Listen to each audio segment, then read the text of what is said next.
ছাত্ৰ ছাত্ৰীসকল তোমালোকৰ মাজত আকৌ এটা ভিডিঅ' লৈ আহিলো। এইটো ভিডিঅ' তোমালোকৰ ধাতু আৰু অধাতু এই চেপ্টাৰটোৰ পৰা মোষ্ট ইম্পৰ্টেণ্ট কোৱেশ্চন কেইটা দেখাই দিম। যেকেইটা দেখাই দিম সেইকেইটাৰ পৰা মেট্ৰিক পৰীক্ষাত 100% শিওৰ কমন পাবাই পাবা। যদি মোৰ চেনেলত প্ৰথমবাৰৰ বাবে হোৱা মোৰ চেনেলটো ছাবস্ক্ৰাইব কৰিবা।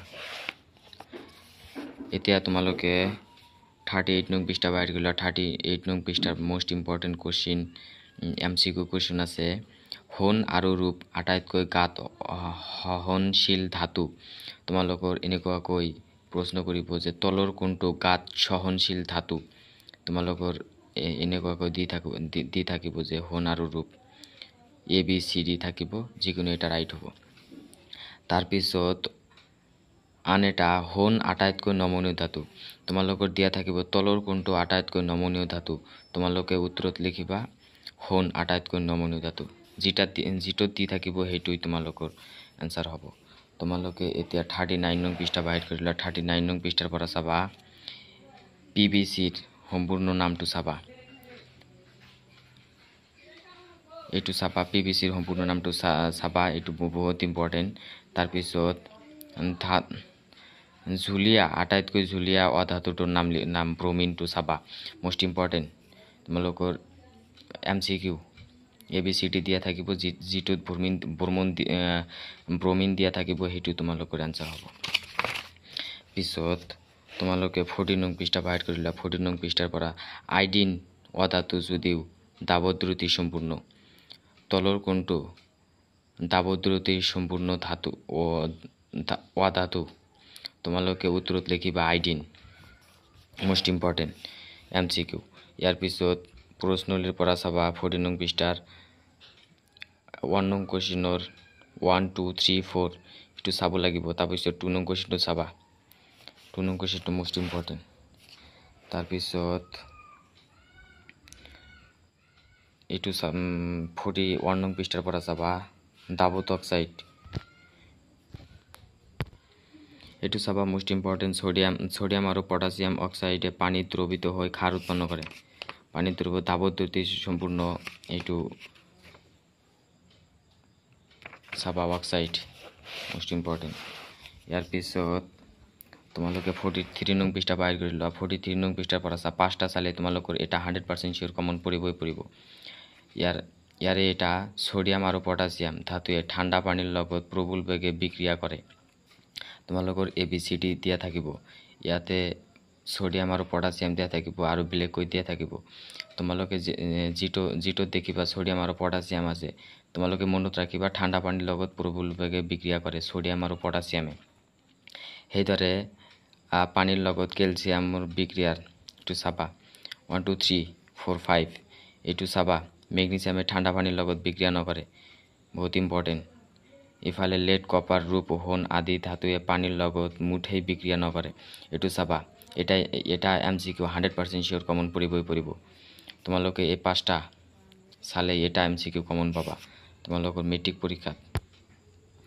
ইয়াৰ পিছত তোমালোকে 45 নং পৃষ্ঠা বাহিৰ কৰিলা। 45 নং পৃষ্ঠাৰ পৰা ইয়াত চাবা সক্ৰিয়তা ক্ৰমটো চাবা।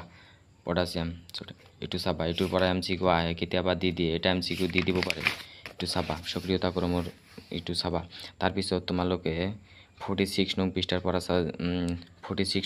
পৰা চাবা 1 নং কুৱেশ্যনটো আৰু 4 নং কুৱেশ্যনটো চাবা, মোষ্ট ইম্পৰ্টেণ্ট। তাৰপিছত 47 নং পৃষ্ঠাৰ পৰা চাবা সোডিয়াম ক্লৰাইডৰ গঠন। এই যৌগটোৰ আইনসমূহ কি কি? Na+ আৰু Cl- আইনসমূহ, এই যৌগটোৰ আইনসমূহ, ঠিক আছে, এইটো চাবা। আৰু NaCl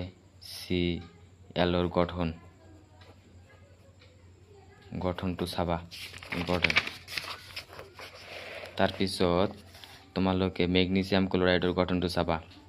মেগনেছিয়াম ক্লৰাইডৰ কেটায়ন আৰু এনায়ন দুটা লিখিব পাৰিবানে? মেগনেছিয়াম ক্লৰাইডৰ M2 কেটায়ন আৰু Cl- এনায়ন, এইটো মোষ্ট ইম্পৰ্টেণ্ট, এইটো চাবা। তাৰপিছত 49 নং পৃষ্ঠাৰ পৰা চাবা তোমালোকৰ 1 নং কুৱেশ্যনটো চাবা। 1 নং কুৱেশ্যনৰ 2 নং কুৱেশ্যনটো চাবা। তাৰপিছত 2 নং কুৱেশ্যনটো চাবা আইন যোগৰ গলনাংক কিয় বেছি মোষ্ট ইম্পৰ্টেণ্ট হয় তোমালোকে ইয়াৰ পৰা চাবা 51 নং পৃষ্ঠাৰ পৰা চাবা তাপজাৰণ আৰু দগ্ধীকৰণ কাক বোলে ইয়াৰ পাৰ্থক্য চাবা মোষ্ট ইম্পৰ্টেণ্ট দি থাকে তোমালোকৰ তাৰপিছত তোমালোকে ধাতুৰ শোধন বিদ্যুৎ পৰিশোধন পদ্ধতি ধাতুৰ শোধন কি বিদ্যুৎ পৰিশোধন পদ্ধতি তো উল্লেখ কৰা তোমালোকৰ 3 মাৰ্কসৰ দি দিলেই তোমালোকৰ 3 মাৰ্কস দি দিব 1+2 বহুত ইম্পৰ্টেণ্ট হয় তোমালোকে চাবা নোৱাৰিলে মোক কমেন্ট কৰি কবা মই তোমালোকৰ কাৰণে ভিডিঅ' বনাই আপলোড কৰি দিম তাৰপিছত প্ৰশ্নলিৰ পৰা চাবা 53 নং পৃষ্ঠাৰ পৰা চাবা 2 নং আৰু 3 নং কুৱেশ্যনটো চাবা মোষ্ট ইম্পৰ্টেণ্ট হয় তাৰপিছত তোমালোকে এইটো চাবা সংকৰ ধাতু কি পিতলত থকা সংকৰ ধাতু আৰু ব্ৰঞ্জত থকা সংকৰ ধাতু কেইটা চাবা তোমালোকৰ ইয়াতে দেখাই দি আছো যে কপাৰ আৰু জিংক পিতলৰ সংকৰ ধাতু কপাৰ আৰু টিনৰ সংকৰ ধাতু হলো ব্ৰঞ্জ এটো বহুত ইম্পৰ্টেণ্ট চাবা তোমালোকৰ এটা এমসিকিউ আহিব তাৰপিছত তোমালোকে 55 নং পৃষ্ঠাৰ পৰা চাবা 2 নং কুৱেশ্যনটো চাবা আৰু 3 নং কুৱেশ্যনটো চাবা সংকৰ ধাতু কি তোমালোকৰ মোষ্ট ইম্পৰ্টেণ্ট হয় তাৰপিছত তোমালোকে প্ৰশ্নলিৰ পৰা চাবা অনুশীলনীৰ পৰা চাবা 1 2 3 4 টো চাবা তাৰপিছত 6 নং কুৱেশ্যনটো চাবা মোষ্ট ইম্পৰ্টেণ্ট 6 নং কুৱেশ্যনটো তাৰপিছত 10 11 12 নং কুৱেশ্যনটো কাৰণ দৰ্শোৱা এইটো চাবা এইটোৰ পৰা এটা দি দিয়ে তাৰপিছত 14 নং কুৱেশ্যনটো চাবা ধাতু আৰু অধাতুৰ মাজত পাৰ্থক্য এইকেইটা চালে মেট্ৰিক পৰীক্ষাত 100% শিওৰ কমন পাবা যিকেইটা দেখাই দিলে সেইকেইটাৰ পৰা মেট্ৰিক পৰীক্ষাত 100% শিওৰ কমন পাবা